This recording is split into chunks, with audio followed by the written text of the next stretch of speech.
Hi everybody, we're going to be looking at chapter 10 in the Owens and Valesky book.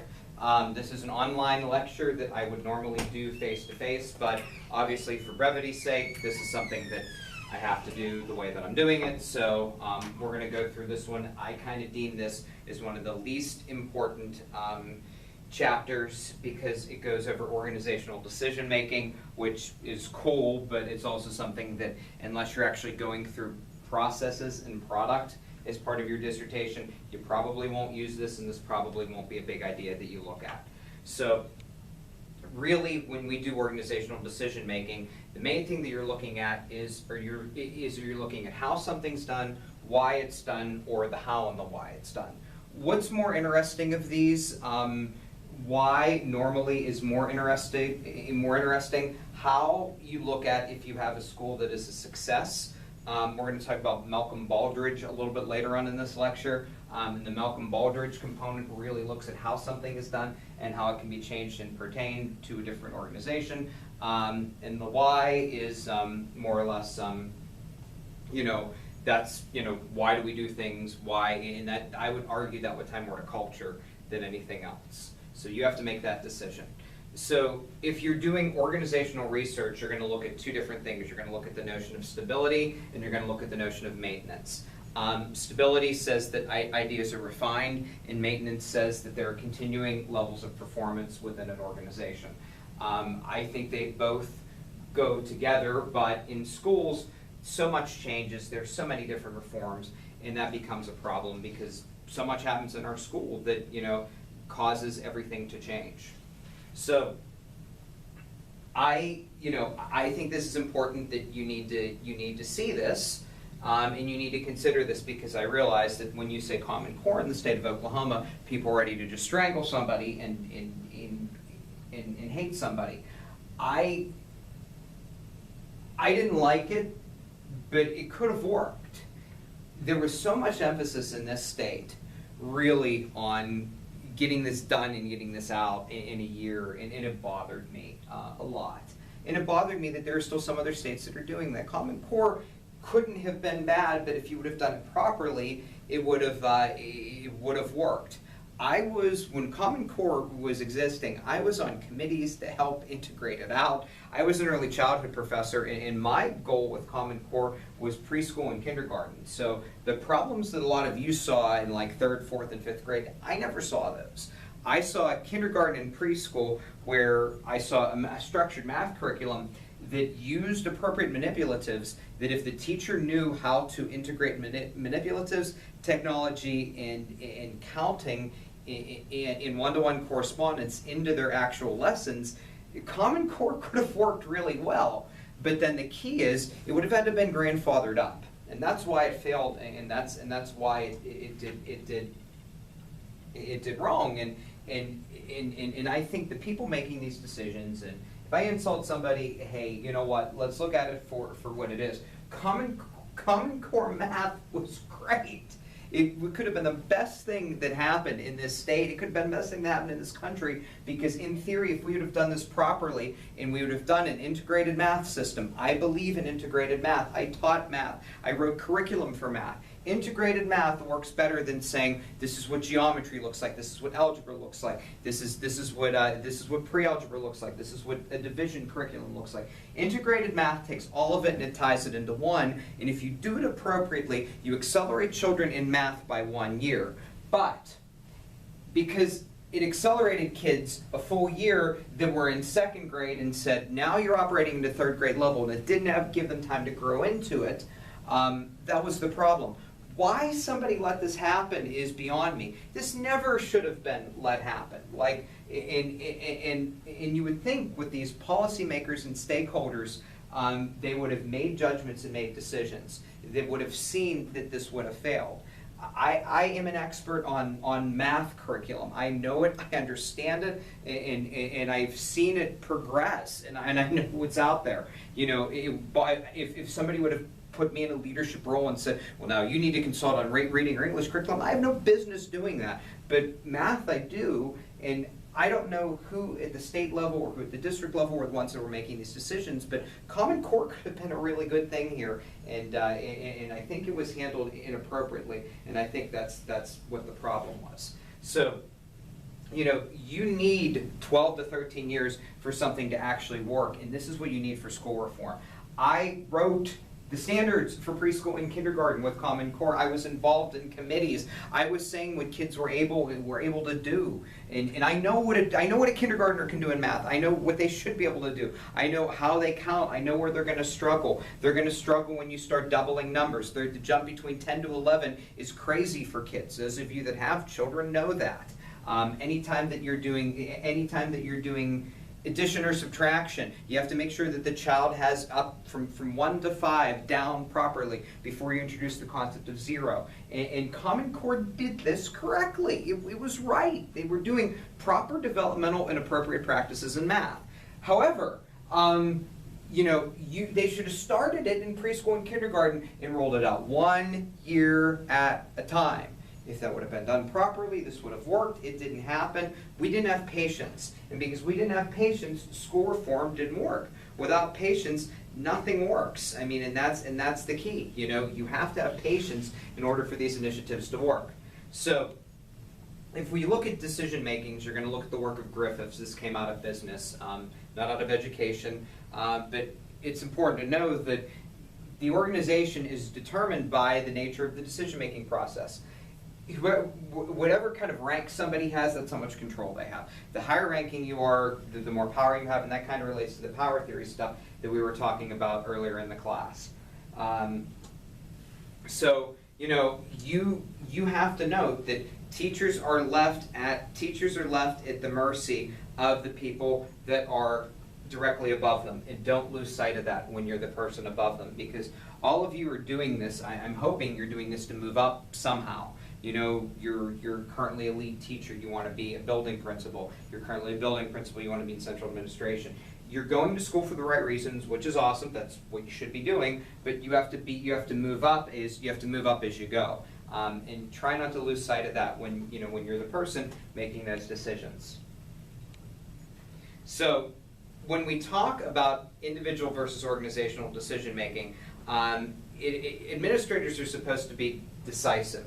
My belief, and I've written this, is that decisive equals divisive. Because if you're decisive, some people can hate the outcome of it, but some people can love it because you make decisions quickly. You have to find what the culture is of your organization. I'm frustrated at Oklahoma State. I'm frustrated at how slow things move here. I'm coming from Pennsylvania. I'm coming from organizations where I got answers, within 24 to 48 hours if I was doing something. The fact that it's mid-June and I don't even know what courses I'm teaching in the fall, that's kind of scary to me. But it's life. But if somebody was decisive, I would know what I was doing, but that's not the case, and that's not what's going on. So we talk about different decision-making models. You can look at either one of these. One of these is the Simon model. It's the idea, who has the intelligence, they create the design, and then that leads to everybody else having choice. And then the Drucker model, this is another business model. You define a problem, you analyze it, you look at alternative solutions, you have a best solution, and then you make actions is necessary. The book talks a lot about this, talks about the idea of a feedback loop to make things be more team-oriented, but you have to hope that it's done properly and it doesn't turn into a complaint session. It's a complaint session, then you're not doing what you're supposed to be doing. You have to ask yourself, what expense does feedback come and at what cost, and that's kind of my big question and my big idea when it comes to this. So the Vroom and Yetton leadership style.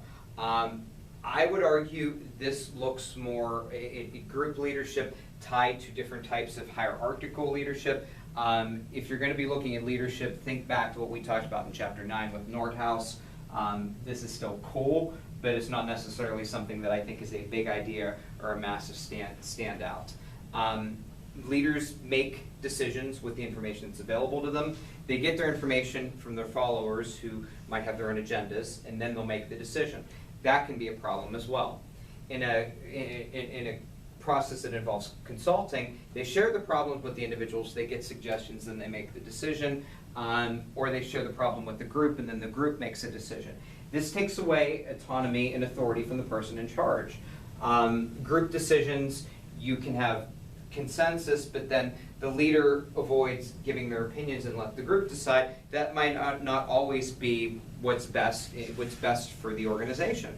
So, you have to ask yourself, is it fair if you have a voting situation in hand? Let's say you're a department of 4 people, and one of the people in the department is a single person who has their own, basically providing their income for everybody in their family, their children, their parents, their spouse, and the other people that are working in this department are people that have spouses they're 2-income families. Maybe some don't have any kids, maybe some have kids that are in college.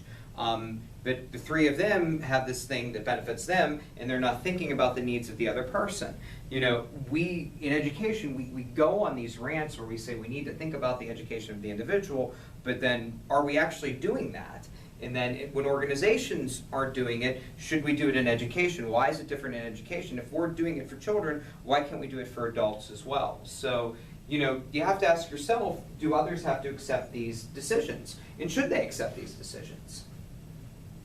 So, the other thing that can possibly come of this is, are the organizational goals shared by other people? Meaning that, do other people experience things with the organizational goals that are going to be solved when you attempt a problem? So what are the preferred solutions, and can this create conflict? Can this cause people to feel like they don't have any more autonomy and control, or they don't have any more power? So here you go. This is the big idea from this chapter, and I do need to say that when you're watching this, if you're doing anything on what principals do, you must reference Mintzberg in your work. Mintzberg was the one that said, anything in management, you have to look at what administrators do in any organization and what administrative work should look like. Owens and Valesky are going to give you an education perspective on this, which I think is cool, but I think you need to see this and think about this in terms of teaching and administrators. So administrators work a lot, and they do it at a fast pace. They have brief periods of time that are devoted to many decisions. They would rather have problems that are well-defined and non-routine. They like verbal communication versus email. I mean myself, I'm a verbal person. I would rather talk to somebody face-to-face to resolve a situation. Emails get crazy, and I'm sure some of you see that in your experiences as well. You have to work with your superiors, your subordinates, and your outsiders, which is why the principal is at the center of any school hierarchy, which can be a good thing and a bad thing. So, unrelenting pace is challenging. I mean, you're going into a field where you're going to be working, and most of you are principals because you're in a doc program and you're trying to move up to central administration. You realize that the divorce rate for school principals is higher than almost any occupation in the United States. The divorce rate for teachers is low, and the divorce rate for superintendents and assistant superintendents is pretty low too, but principals have a huge divorce rate because of this unrelenting pace that occurs in schools, and you have to think about that and you have to consider that. So you're their bosses. I did this for my dissertation. I looked at what administrators do. I looked more at autonomy and what time was invested, but there was also, this can also be something with control as well. I don't think administrators, I don't believe Mintzberg's statement that administrators would rather deal with things non-routine. I think they have to push other things to the side when something non-routine occurs, but I don't think they openly look and hope in their day that something non-routine is going to happen. So Weick, who we've talked about, says that administrators, their thinking always is woven into action. Schoen will tell you that you get trained in how to make decisions, and through experience you get more exposure to making decisions, and it's appropriate, and that's really how administrators think. So organizational culture, which, this is a Dr. Harris thing. Bowman and Deal, who, that's the master's level org theory book that you would be using. Culture helps ascribe credibility, and that really, the norms and values of an organization help shape decision making. We do things this way because it was always done this way. That isn't necessarily a good thing. That's why we want to have outside people involved in activities and in organizations. So decision making has to be tied to human resources. Motivation, conflict management, and leadership are all human resource concepts. Organizational behavior, human resources, and culture are all interconnected. You have to see that, and if you move to a different district, different school setting to become a leader, how the human resources department handles everything really is going to make a decision on your learning and your learning styles. So organizations say that we have to have participative decision making, which can lead to better decisions, and it can lead to problems with power and control. You have to determine if you're able to give up power to give decision making to others. And I would argue this is also a culture thing, and this is completely related to the culture of your organization. So what is participation versus democratic decision making? Remember, democratic decision making is this idea that we're all going to vote, but once again, what does a vote look like? Two school districts, and I do a lot with school finance, two school districts in the Pittsburgh area that I think are good examples of this. We have a district that's called Laurel, and we have a district that's called Neshannock. Laurel has a lot of young teachers, and they had democratic decision making. So the young teachers voted to not make as much money by the end of their career, and they started off making a ton of money, and their starting salaries around $51,000 and $52,000. That's great for them because most of them will never see 15 years in education. Neshannock, on the other hand, starts their teachers, last I checked, I think $33,000, and then they peak around $80,000. Over the course of the life, they're going to make the same amount of money by the course of the contract, but the voting in the majority at Laurel were younger teachers, and the majority at Neshannock were older teachers. So they got what they wanted at the expense of somebody else. So when you have participation in decisions, the power that teachers have increases and the power that principals have decreases, which is another reason why people get out of being principals. So UCEA, which is the organization that we spoke about, multiple times in here, which, where we're going to be eventually presenting for conferences. Superintendents don't include stakeholders in important decisions as much as they should. Stakeholder involvement is too complex. Meaning the more people you involve, the more time consuming it is. There should be processes in place that underrepresented populations need to be heard and they need to be involved in the decision making. Once again, you interpret that any way that you want to. So we have these notions of type 1 and type 2 problems. Discrete problems are easy, they're clear cut. You can separate items and then there's a solution that's a logical sequence of acts. Emerging problems aren't easily quantifiable. These are ones that there has to be multiple different coordination. Sometimes it's something that the teacher or principal has never seen before, and the process eventually will unfold, and those decisions tend to be made at those points as well. So then we can look briefly at the test of participation. So if there are high stakes involved in the decision-making process, subordinates should participate in it. If it's needed for them to make a decision that they have expertise, then they should be involved in the decision making. They should be able to make decisions that they control as well. The biggest decisions I made in school, obviously, as somebody who was basically the technology person for the school district, I would have to make the decisions on computer purchases, smart board purchases, that sort of thing.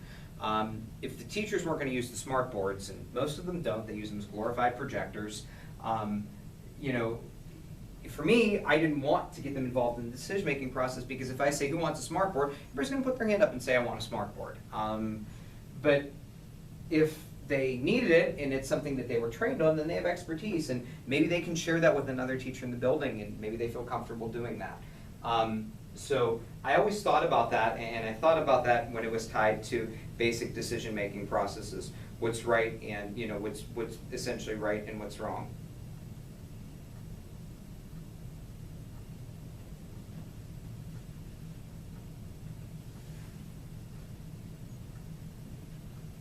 So people have to want to participate in order to do it.